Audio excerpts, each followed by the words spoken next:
네, 안녕하세요. 오늘은 성서와 문화라는 제목으로 이야기를 잠깐 하려고 하는데요. 제가 요즘에 이제 관심 있는 주제가 주로 이제 예술입니다. 그게 보면 좀 웃기지만 이제 성경 본문을 공부하다 보니까 그에 관계된 또는 그것을 소재로 한 또는 주제로 한 그런 여러 가지 다른 문학 미술, 음악 이런 것들을 찾아보게 되더라고요. 그래서 이제 그것들을 보니까 이게 성경에 나오는 어떤 주제 또는 소재를 가지고 이렇게 각 시대마다 또는 작가 또 아티스트에 따라서 이렇게 다양하게 표현을 했구나. 이렇게 알게 되고 또 굉장히 이제 재미있고 나름 또 그 영향을 받으면서 하니까 더 성경 말씀이 더 새롭게 느껴지고 이렇게 했거든요. 우선은 처음 말씀드리고 싶은 거는 다말 이야기, 우리 시즌 2인가요? 이제 앞 시즌에서 우리가 한번 이야기를 했었는데 사실은 성경 속에 들어있는, 성서 속에 들어있는 그 성폭력에 관한 이야기죠.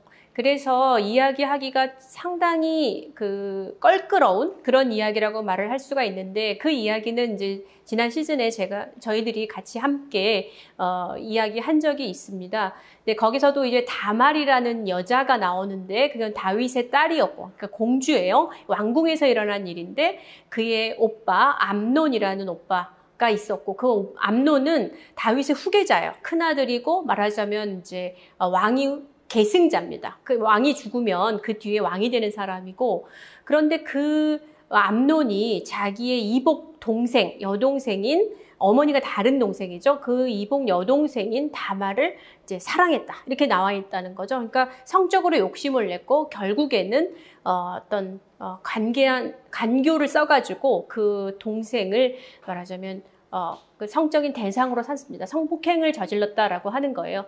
그 뒤에 이제 그 다말의 친오빠인 압살롬이 암논을 죽이고 그리고 또 그 압살롬이 암논 대신에 왕위에 오르는 그런 장면들이 있는데 그 이야기가 사실은 이제 이번에 이런 책으로 나오게 되었어요. 이건 이제 저만 혼자 쓴 그런 책은 아니고요. 구약 여성 학자들이 이제 성경 속에 있는, 성서 속에 있는 그런 성폭력에 대해서 그런 본문들을 찾아내어서 그것을 이제 연구하고 또 논문으로 같이 우리가 토론하고 그러면서 이제 이 책으로 하나 묶어내었습니다. 그런데 이제 그 다말에 관한 그런 이야기는 저희는 이미 이야기를 했지만 신앙생활한 지 50년이 넘은 저희 남편도 그런 이야기가 성경 속에 있어? 이렇게 물어보더라고요. 그러니까 교회에서 이야기하지 않는다라는 거죠. 듣기 싫으니까, 껄끄러우니까.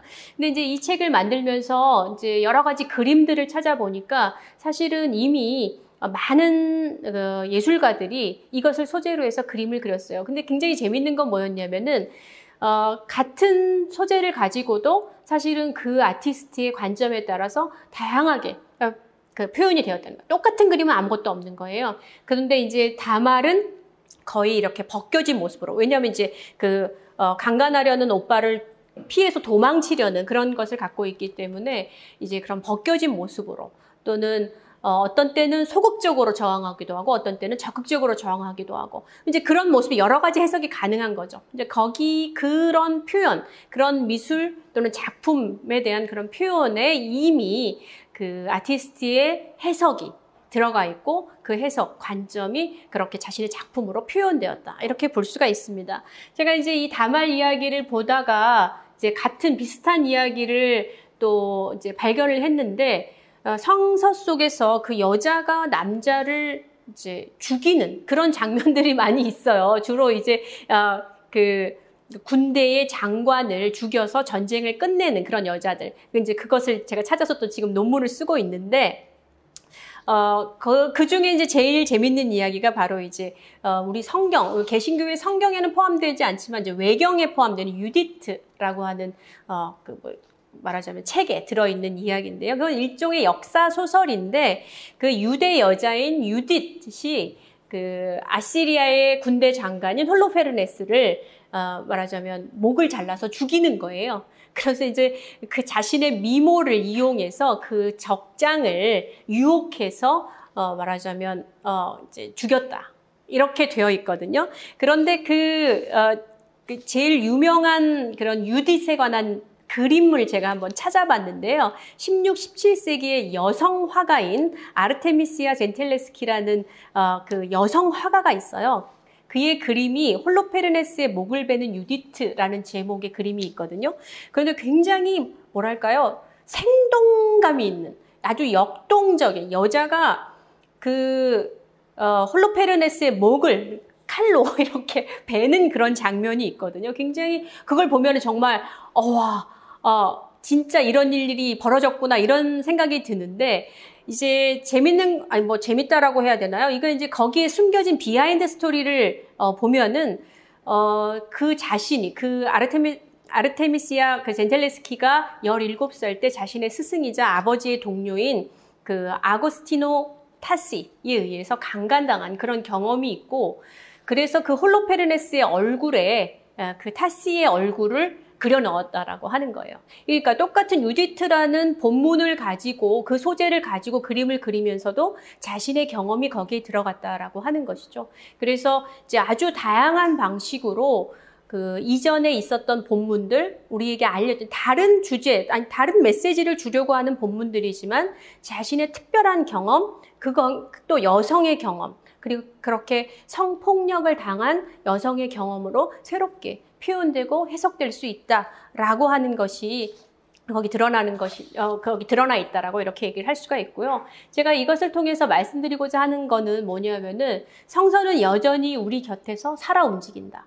그거는 2000년 전에 이미 쓰여진 책이고 머물러 있는 것이 아니고 또는 아주 옛날 고리타분한 호랑이 담배 피던 시절의 그런 이야기를 하고 있는 것이 아니라 여전히 읽혀지고 해석되고 또 표현된다라고 하는 거예요. 그래서 현재 지금 우리가 가지고 있는 경험, 관점, 시각, 생각 이런 것들이 거기에 투영되는 것이고요.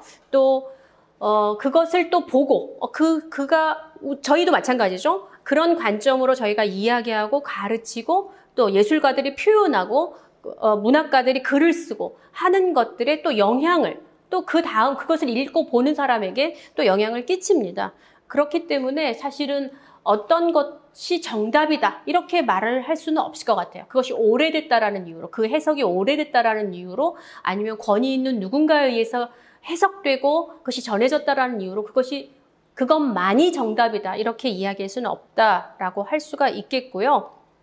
더 다양하게 그리고 더 다양한 관점에서 하나님의 피조물인 남자와 여자 그리고 동물과 자연을 포함하는 그런 모두를 위해서 그리고 현대에 맞게 성서 본문이 해석되어야 된다. 이런 말씀을 드리고 싶습니다. 네, 오늘은 여기까지 하겠습니다.